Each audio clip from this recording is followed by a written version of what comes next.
Morning, everybody. Thank you very much for joining me this morning, especially on a Monday morning during the parliamentary recess. There's a dual purpose to this morning's press briefing. First, I want to announce that my next programme for government will be published on Tuesday the 6th of May at an earlier stage than normal in the parliamentary calendar, a date that will enable a full year of delivery between now and the Scottish election on the 7th of May 2026. Second, I want to set out some actions the Government will be taking in partnership with key stakeholders as we prepare Scotland for the undoubted economic challenges that we face, given the nature of the fast-moving events of recent weeks. I know that this is a time of great uncertainty for people, that many families and businesses are worried about what global events will mean for them. We face yet another storm after almost 2 decades of knocks and challenges. The financial crisis, austerity, Brexit, COVID, the energy price spike following Russia's invasion of Ukraine, and the subsequent inflation spike. Each has weakened us in some way, but none has defeated us. I know people are tired and anxious, desperate for light at the end of the tunnel, and that's why I want us to be prepared rather than simply scared. Advice and activity in the face of this latest challenge rather than just anxious. And it's why I want us to be united and creative in our response to ensure that we are as resilient as we possibly can be. You can put tariffs on many things, but you can't put them on ingenuity and common purpose.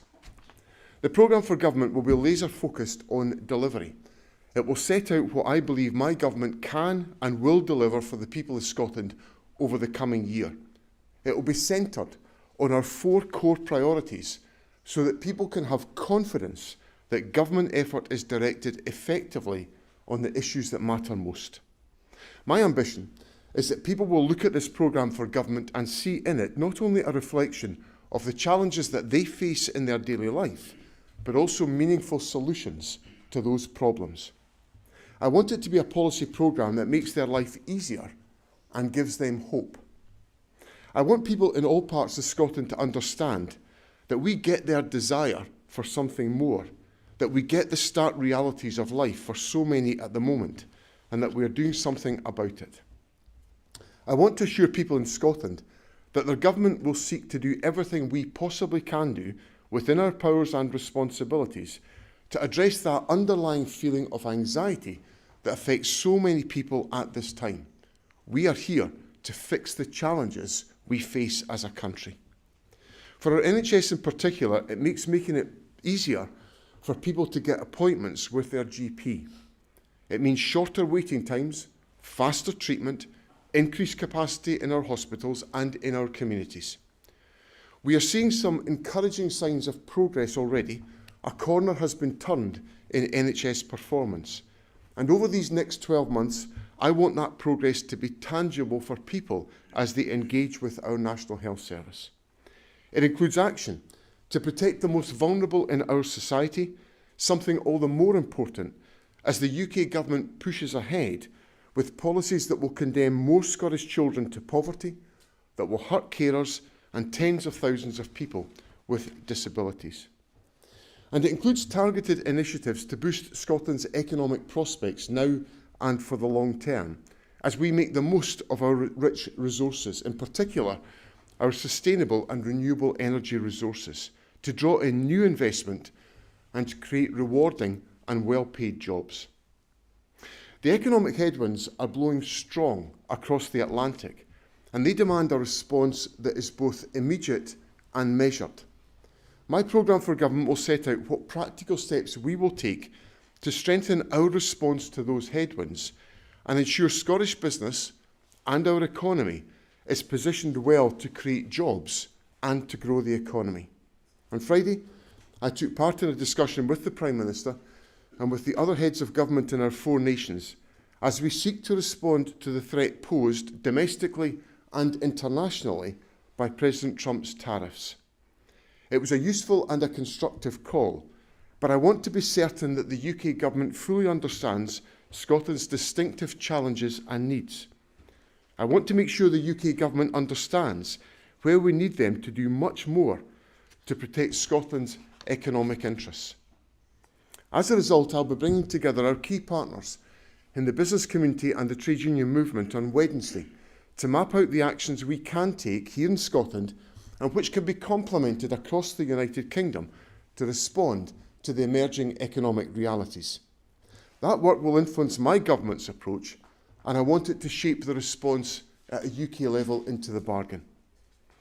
I will therefore also be seeking further formal intergovernmental meetings to ensure that the needs of devolved nations are at the heart of UK decision-making and not simply an afterthought, as the evidence increasingly suggests. My view is that the UK response should include removing the self-imposed economic straitjacket of the Chancellor's fiscal rules and reversing the job and growth-destroying increase in employers' national insurance contributions. The world is changing around us, and quite simply, the UK Government needs to change too. It should include closer alignment with the European Union. If trade barriers are being constructed in the Atlantic, they must be swept away in the Channel and the North Sea. And it should include investment in Scotland's green industrial future. If British Steel is to be nationalised to protect it, then so too should Grangemouth. If a supercomputer is to be built in the London-Oxford-Cambridge triangle, then the cancelled supercomputer for Edinburgh should be restored. If carbon capture and storage is to proceed on Tyneside and Merseyside, it should be given an immediate green light in the northeast of Scotland too. This is what it means to turbocharge Scotland's economy, to actually get serious about Scotland's economic future. Given the scale of the threat, anything less is not good enough. A significant factor that could change at UK level is the cost of energy, and the UK Government making good on its promise of £300 lower energy bills would be a good start.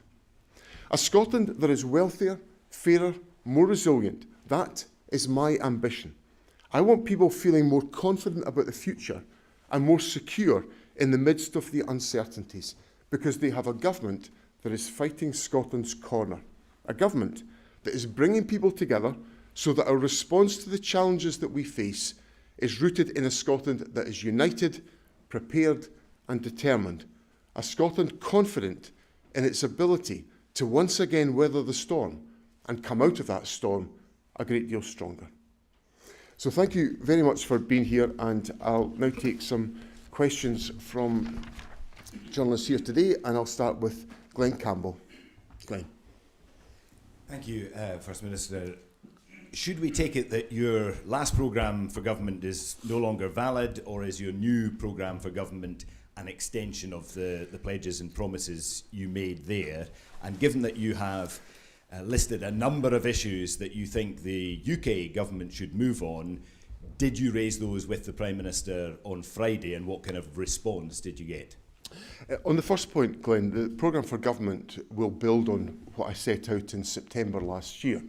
But what I want to make sure is that we have the maximum time available to us to do two things: to deliver for the people of Scotland before the elections in May 2026, and to provide hope to people in Scotland given the challenges, the much greater challenges that we now face as a consequence of the turbulence of the last few weeks, which have changed the landscape of economic activity formidably. Now, I can't look at that and say that we can't act urgently to address those circumstances. So the programme for government is, in a sense, recognising the urgency of that period, but it will build on the foundations of the direction that we are taking.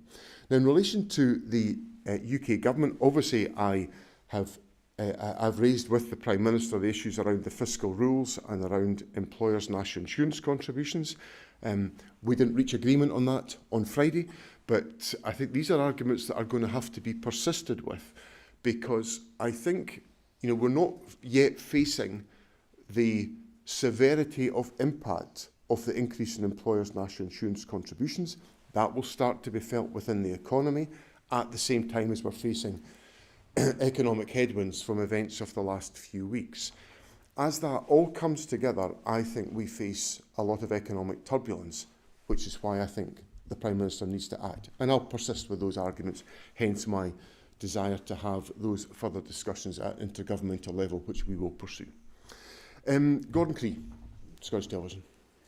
Thank you. Given the calls for nationalising Grangemouth have only gathered pace after the decision about British Steel, what is the strategic and economic case to do that other than just short-term politics? What it's about, well, I think that there has been a longer-term argument about securing the future of the Grangemouth site. So I think I've set out for some considerable time that I thought the decision to cease refining was premature. So it's a slightly different characterisation of the issue than the one that you put on it, Gordon, but I understand entirely the point that you're making. So the premature closure of Grangemouth, I think, is damaging. So therefore, what I think we should have been working to achieve, which was my pitch to the Prime Minister for some time, was to find common cause of working with Petro Ineos to essentially extend the longevity of the Grangemouth site while we work to take forward many of the projects that are now in the public domain around Project Willow, which I accept some of these projects will take time to put into place. So of course what that then means is that we have a gap between now and the implementation of Project Willow, which the extension of the life expectancy of the Grangemouth refinery would help us to address. So that's the context in which we are operating, and that's why I think we need to take the strategic steps that I believe that I'm setting out today to enable us to do exactly that. James Cook. Thanks very much, First Minister. A related question, really. It is said that the refinery at Grangemouth is losing up to $500,000 a day. It doesn't even process crude from the North Sea anymore. It's 100 years old. So the two questions really. One, would you be happy with $500,000 a day coming out of your budget to keep an ageing and arguably no longer relevant refinery running? Or are you just happy for that to come out of the UK government's budget? And then secondly, you talk about Project Willow and the gap between the closure and Project Willow, but to a certain extent, is that not the responsibility of your government? I mean, if you had been more far-sighted and involved in, say, developing a Project Willow a decade ago, people have known for a long time that there's problems with Grangemouth, then perhaps we wouldn't be in this position. I think the issue, James, I think should be considered in the context of the very changing landscape that we're experiencing, and which was demonstrated by the actions the United Kingdom government took on Saturday by recalling the House of Commons and the House of Lords to discuss the legislative proposals in connection with British Steel. Because I think, and I applaud the United Kingdom government for doing that. I think it was the right thing to do. But it's a measure of the severity of the challenge that we face because of the economic headwinds. And what I'm setting out today is the fact that those economic headwinds have a consequence for Scotland as well, and therefore we need a commensurate approach, not one that's suddenly been suggested by me. I've been talking, when the Prime Minister came here on the first conversation the Prime Minister and I had on the Friday evening after the election, just been appointed by the King that afternoon. He and I spoke that night, and I raised the issues of finding a route to extend the life of the Grangemouth refinery. We discussed it in the Cabinet room on the Sunday after the election. And that has been my persistent call to enable us to extend the life of Grangemouth. It has added urgency because of what is now happening to us in the international economic climate. So I think that's the context in which we're operating. I have always been prepared, and my offer has always been there to the UK government to be a partner in the approach that we take in relation to Grangemouth. So it's not me saying this is up to the UK government, nothing to do with me. I've always said that we would be partners in that. We are indeed partners on Project Willow with the United Kingdom government. So we are working on the long-term agenda together. I'm keen for us to work on the short-term agenda more intensely together on finding that future for Grangemouth. And I think that's the that's the challenge that lies in front of us, and one that the Scottish Government will continue to pursue. Gina Davidson. First Minister, thank you very much. Is it the case, though, that your government did not act on Grangemouth before, despite knowing that Petroneos was talking about closure for a number of years, because that fitted with your net zero ambitions at that stage, and it doesn't anymore, and that's why you're now demanding that it's saved? No, because we started work on Grangemouth some time before the announcement, or the immediate announcements of closure were made, and Project Willow has quite a long-standing history of being developed. We, working on that with Petroneos for some time before we reached the point that we have now reached. So that preparatory work has been underway. I suppose the bit that I would contend has been acutely difficult for us has been the fact that we've moved to what I would consider to be a premature closure of the Grangemouth refinery. And that's where I think the space to try to find a way through this with the UK government, the Scottish government and the UK government working in partnership on this question would have been valuable to enable us to achieve that objective. And I think the events that have taken place over the weekend with Scunthorpe and British Steel illustrate the importance of exhausting every opportunity to pursue that approach, which is what we will do. Jack Foster from Bauer. Good morning, First Minister. Morning. You referred to challenges facing Scotland and the world, I suppose, talking about things like Brexit, COVID, the financial crisis. If we don't meet the challenges as you see them, what do you think this next crisis event that you're alluding to will look like for Scotland, and what will be the reality of that?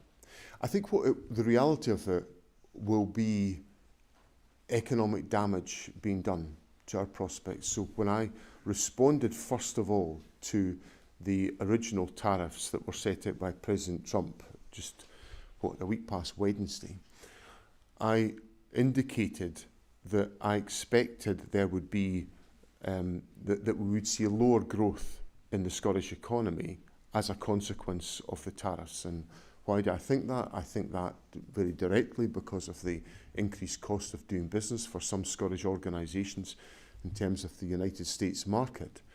But I think, as we have found out in the course of the last 10 days or so, the turbulence and the uncertainty that's been created as a consequence of this decision is changing the landscape of being able to do business. And all of that, in my analysis, and what the analysis that's available to me through the government's economic service points towards, is an undermining of economic growth in Scotland. And that translates into weaker job prospects and opportunities within Scotland.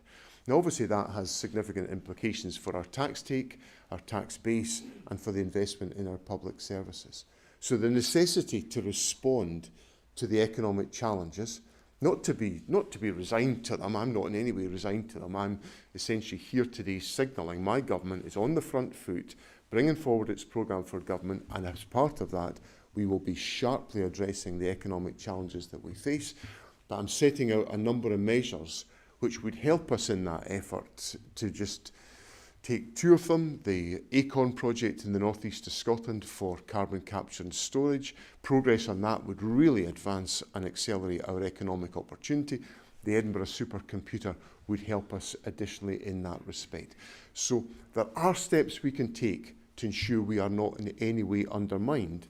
But if we don't take these steps, I think in addressing your question, economic damage will be done to Scotland as a consequence. Craig Payton. Craig. Thanks, First Minister. Just a quick point of clarification first. You said you're meeting with stakeholders on Wednesday. Who's going to be at that meeting, I wonder? And just to bring it back to Grangemouth, if I could, you said that the work with Petroneos about Project Willow had been going on for some time, but Petroneos have said that they came to both the Scottish Government and the UK Government 5 years ago. They said that at the end of last year and said, in effect, this isn't working, we need something else. Shouldn't Project Willow have been started then? So then we would be talking about months before some of these projects got off the ground rather than years. Well, I think there's been ongoing engagement with the Grangemouth plant. You would be not surprised that there's ongoing engagement between the Scottish Government and a major industrial complex such as Grangemouth. We take forward that dialogue with investors and economic players in Scotland on a constant basis. So that dialogue is there, and obviously Project Willow has flowed from that. In relation to the discussion on Wednesday, I don't have the full list of people who are attending with me just now, but we've put an invitation out to representatives of the business and trade union community who we want to discuss. And these are individuals that the government will engage with regularly, but specifically on the challenges that we face as a consequence of events in the last few days. We will have that conversation on Wednesday, and of course we'll let you know who attends that discussion on Wednesday. Okay, if we can move on to our print colleagues, I'll come first of all to Severin Carell. Severin. Thank you, Westminster.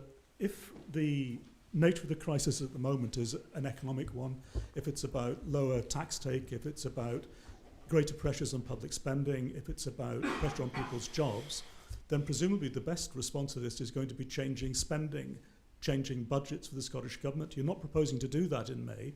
So does that mean the programme for government is actually going to be about reallocating spending, cutting spending in some programmes and prioritising others? How are you going to address an economic crisis with policy changes? Well, it doesn't.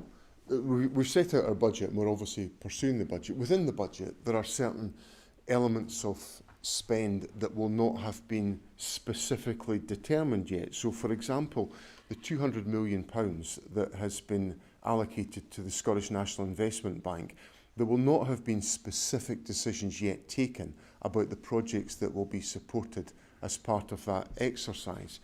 But I can envisage circumstances where the Scottish National Investment Bank, who of course act independently of the government, will consider the economic landscape in which we're now operating, and that may be reflected in the decisions that they take about investments that are undertaken. So I use that as an illustration of the fact that there will be scope within the existing financial commitments of the government to enable us to address the emergence of opportunities or challenges. The same applies to the budgets and the priorities of our three enterprise agencies. It also applies to the decisions that we have yet to make on the deployment of the trebled resources in offshore investment, which now total about £150 million. So there's scope within the budget to take those decisions. So it doesn't require a fundamental realignment of the budget. But there is a need to challenge ourselves on policy, to make sure that the policy interventions that we take are commensurate with the scale of the challenges that we now face. And that's essentially the work that the Scottish Government is going to do to make sure that we have a programme for government that is doing the two things that I said it would do. It will focus on delivering for the people of Scotland, and it will focus on delivering hope for the people of Scotland. And that's got to be the core of the programme that we bring forward. Okay, I'll come to Conor Matchett now. Thank you, First Minister. Did you have any communications with any of your Westminster colleagues? Did any of them ask you to remove the ministerial pay freeze to make it worth their while coming up from Westminster to Holyrood? And if not, why have you made that decision to unfreeze that pay freeze now? And secondly, there's a big court case judgment on Wednesday. If For Women Scotland lose and the Scottish Government win, will you resurrect the GRR bill? On the first point, I had no discussions with Westminster colleagues about that decision. The decision I took in that respect was taken at the start of the tax year, which I think is the appropriate point, and I communicated it openly to Parliament. I've, as you know, maintained the 16-year freeze on ministerial pay, which I think is necessary. But I've applied the principle of fairness that I think all members of the Scottish Parliament should be able to take the salary to which they are entitled, and that's the decision that I've taken on that question. And finally, on this issue, I've reflected on my own position as the decision maker, and I've decided that so that people don't think that I've taken a decision from which I benefit personally, that I'll leave my salary, MSP and ministerial, frozen. So there's no sense that I'm benefiting from decisions that I believe it's fair to take for others. On your very last point about the court case on Wednesday, obviously I don't know the contents of the judgment. I'll wait till I see the contents of the judgment, and then obviously I'm quite sure we'll have some discussions about the implications of the judgment in the fullness of time, but it would be wrong for me to speculate on any actions I might take as a consequence of a court judgment, the outcome of which I don't yet know. Paul Hutchin. Hi, I just need to go back to the question of ministerial pay. I mean, obviously, people are struggling just now, particularly in April. Their council tax bills have gone through the roof. Some have been dragged into a higher income tax bracket. Their broadband is going up. Their energy bills are going up. And you've decided to give your colleagues a 19 grand pay rise. So just 2 points on that. Isn't that exactly the sort of decision that will help reform and their anti-politics agenda? And will you tell your colleagues that, with the benefit of hindsight, they should not take that 19 grand pay rise? Well, I think the decision I've taken, Paul, is one that just applies a principle of fairness across all members of the Scottish Parliament, and I think that's the right decision to take, so that members of the Scottish Parliament are able to draw the salary to which they're entitled as MSPs. And the bit that I can influence, which is about ministerial pay, has remained frozen, and I think that will indicate, and you know, no other ministerial pay arrangement has been frozen across the United Kingdom for 16 years, other than in the Scottish Government, which is the decision that I have sustained. And I've made a decision about my own circumstances because I'm the decision maker, and I think that puts me in a different category to my colleagues, and where I think the principle of fairness should apply. Okay, Alistair Clark from the Courier. Alistair. Morning. You spoke a lot about delivery and hope. What is it that people next May can look at and say that is what has been delivered of your 4 priorities? What does that actually look like? Well, what I want people to be able to see is that the government is taking action to eradicate child poverty, and as we can see from the data that's available to us now, child poverty is falling in Scotland, but it's rising in the rest of the United Kingdom. I want people to be able to see improvements in access to healthcare services, better access to GPs and lower waiting lists, and we're seeing falls now in diagnostic waiting lists and waiting times as a consequence of the investment that we're making. The government has invested in the last financial year an additional £30 million with the objective of increasing the number of procedures that would be undertaken over the course of that year. And we anticipated there would be 64,000 additional procedures undertaken during that year. We've actually seen 75,500 procedures delivered over a 10-month period. So obviously that number is going to rise over the 12-month period. So those are the type of improvements that I want people to be able to see and to expect to see as a consequence of the government being absolutely focused on delivery. And the reason why I've brought forward the programme for government was 2 reasons why I've done so. One is that I want to have the opportunity to respond to the greater economic challenges that we face so that I can deliver hope for the public. But secondly, I want to get government focused as directly and as early as possible with greater intensity on delivering on the public's priorities before May 2026, giving ourselves 12 months to do that, as opposed to about 7 or 8 months if we were to undertake that programme for government in September. So it basically accelerates the focus on delivery and builds on the momentum that I've built up since I came into office, which has delivered the type of improvements in performance that I've already talked about. Can I come to Rory Gilmore from the Holiday Magazine? Rory? Thanks very much. Just to come back to Grangemouth, has the Scottish Government explored or is exploring nationalising the plant itself? That would be a scale of project that would be that the scope and the financial arrangements available to the Scottish Government would not be adequate to do. So we need to work in concert with the United Kingdom Government, given the scale of the project that would be involved. So there is obviously the opportunity for common ground and common purpose there, and we are willing and open to taking that forward.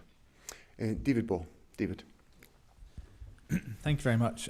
On the programme for government next month, can we expect to see plans for the misogyny bill and the human rights bill that have kind of been in the pipeline, or are they going to get kicked to beyond the election? And secondly, your talk and your focus is on delivery going into the next election. You've got a big NHS target, I think it's March 2026, a waiting times target. Do you acknowledge that if that falls flat, that is a big risk going into that election where the public will be judging you on your record? On the context of the legislative programme, obviously we'll set that out in the programme for government, and there's obviously a number of issues that we're wrestling with about the contents of the legislative programme, but that will all be clear in the programme for government. On the question of the health service, I don't think I've in any way been quiet about the focus that I'm personally placing on improving the delivery in the National Health Service. As I said in my remarks, I think we are seeing signs of progress in that respect. We are seeing falls in diagnostic waiting times. We're seeing increased levels of activity within the health service. So I feel that the data is beginning to show the improvements that we have been working to achieve. And obviously we've set aims and objectives that are to be achieved before the May 2026 elections. And I've got every intention of ensuring that we do so. Dan Sanderson. Dan. Thanks very much. Dave Dugan, the SNP MP, was on the radio this morning, and on Grangemouth he said if it had been in England, the UK government would have moved at pace, but because it's in Scotland, they're quite happy to see it with her. Do you share that analysis? And also just another one on the issue of resilience. Recruitment of the British Army from Scotland's fallen by 41% in the last decade. Is that something that concerns you? And is there anything maybe in education, for example, that you might look at to try and turn that around? Thanks very much. And one of the points I made in my earlier remarks was that I'm determined to make sure that Scotland is not viewed as an afterthought by the UK government, and I think that sort of rather corresponds with what Dave Dugan has said on the radio this morning. There has been a real sense of urgency delivered by the United Kingdom government in relation to Scunthorpe. My government has acted with urgency in different circumstances in the past when we have been able and had the resources to do so, whether that's been around about the actions in relation to the Lochaber smelter, or whether it's been about Ferguson shipyard or Prestwick airport. So there is a need for activism in government, and I certainly would align myself with the comments that Dave Dugan has made, that it's important that we have that activism available from all governments so that we can deliver for people in the country. In relation to recruitment to the British Army, obviously that's a matter for the Ministry of Defence and the British Army to take forward.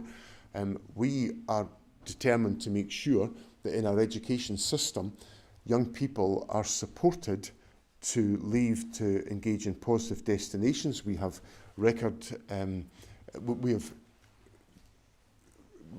very high levels of positive destinations. It's not that an absolute record. We have record levels of positive destinations from our school system. So young people are obviously leaving school and going into positive outcomes, and some of that will be to go into military service, some of it will be to go to college, university, or into other employment. So we'll be focused very much on making sure we deliver the best outcomes for young people from our education system, and the data demonstrates that we are currently doing so. Hannah Brown. Hannah. You say you're planning formal intergovernmental meetings on tariffs. What do you hope will come out of such meetings? And we know there are warnings of a global recession. Do you fear this? And if so, what action will you take? On the intergovernmental meetings, it's not something in my gift. Others have to be prepared to come to the table. So I very much welcome the conversation that we had with the Prime Minister on Friday, and I want to make sure that we've got the opportunity to articulate the concerns and the aspirations that I get, for example, from the discussion that I take forward on Wednesday with business and trade union leaders in Scotland.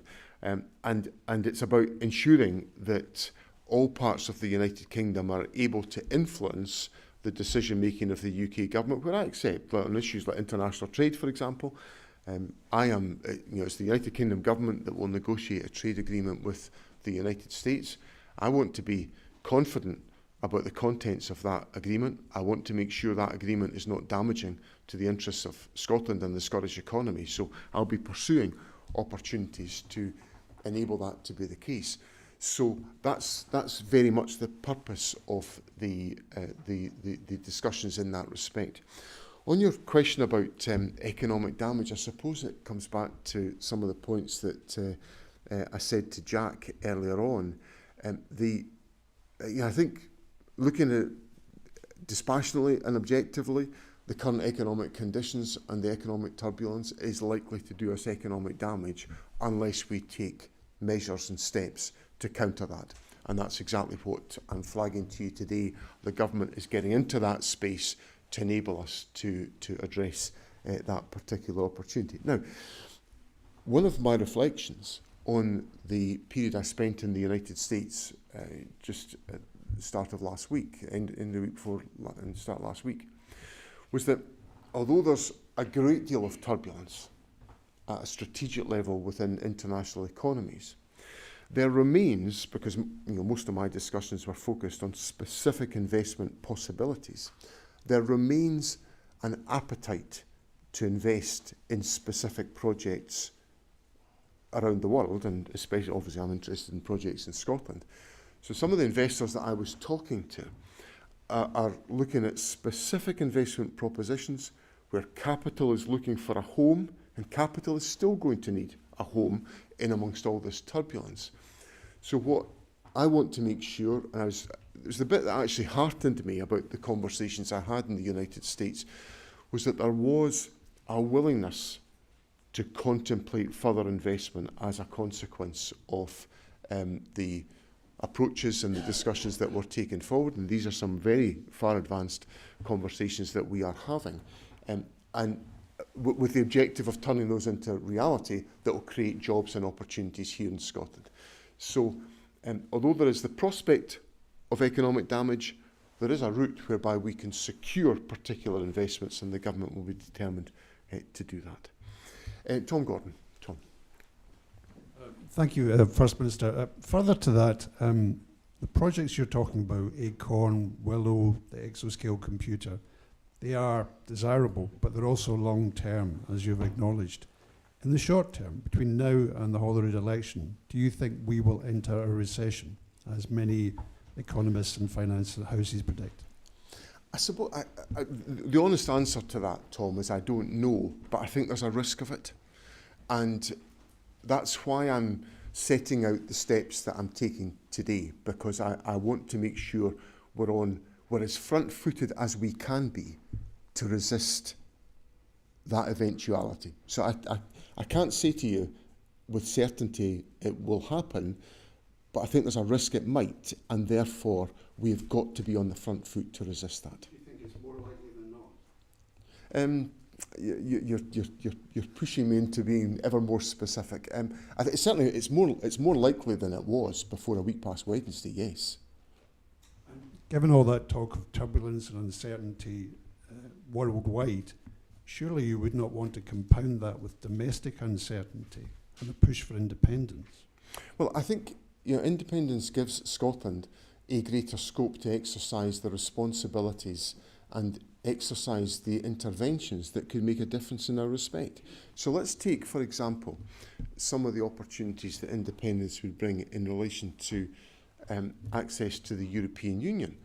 That would provide us with access to the ability to attract a working age population, which is currently a challenge for us here in Scotland. It would also give us the opportunity to trade more extensively with the European Union.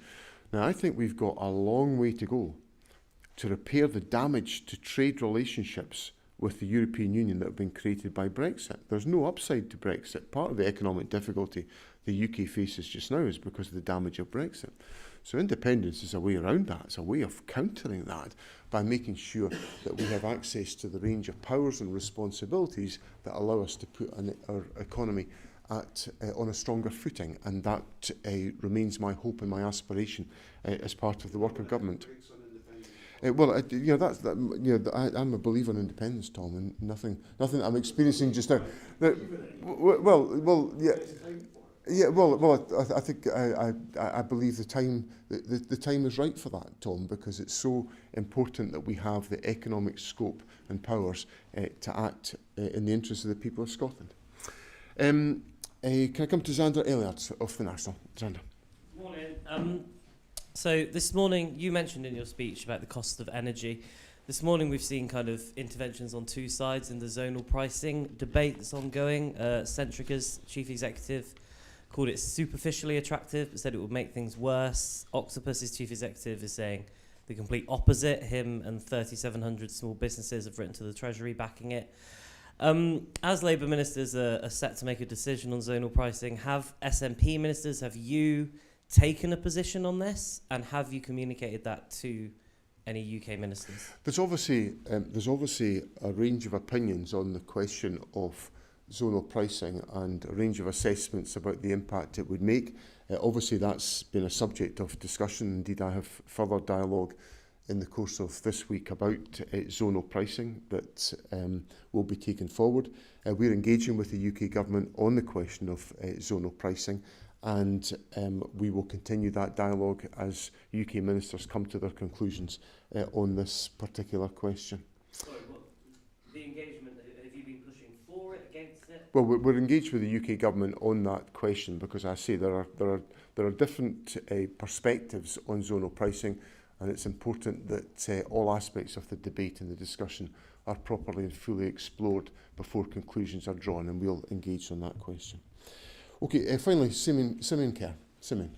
Thank you, First Minister. Given a renewed sense of self-sufficiency which is being pursued, I'm just wondering, when you're talking to the UK government, what are you telling them about the future of the North Sea, and whether you would like to see more gas production or continue the focus on renewables?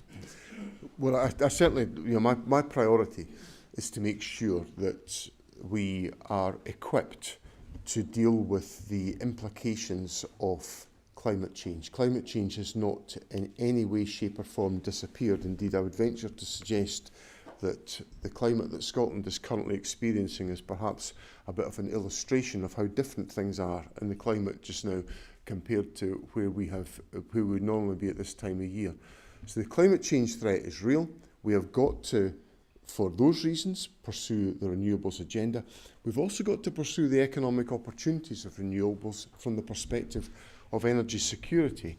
And that's an opportunity which is not just about Scotland and the United Kingdom, it's also about Europe. And part of our perspective, part of the attractiveness of the proposition that I was setting out to American investors, is that there's a huge economic opportunity to be realised in Scottish waters, which can then position us to support European countries in their determination to have energy security and no dependence on Russia. So the approach that we are taking is focused very much on the policy objectives of ensuring that we advance the renewables agenda. We have got a just transition to manage between the dependence on fossil fuels to that future. We will continue to steward that with care, ensuring that we are supporting the oil and gas sector in the important transition that it undertakes. And of course, the oil and gas sector plays a formidable part in the work that we take forward in relation to achieving our objectives on renewables, given that a whole range of oil and gas companies are significant investors in that transition. So I think collaboratively we can achieve a great deal out of that process of working.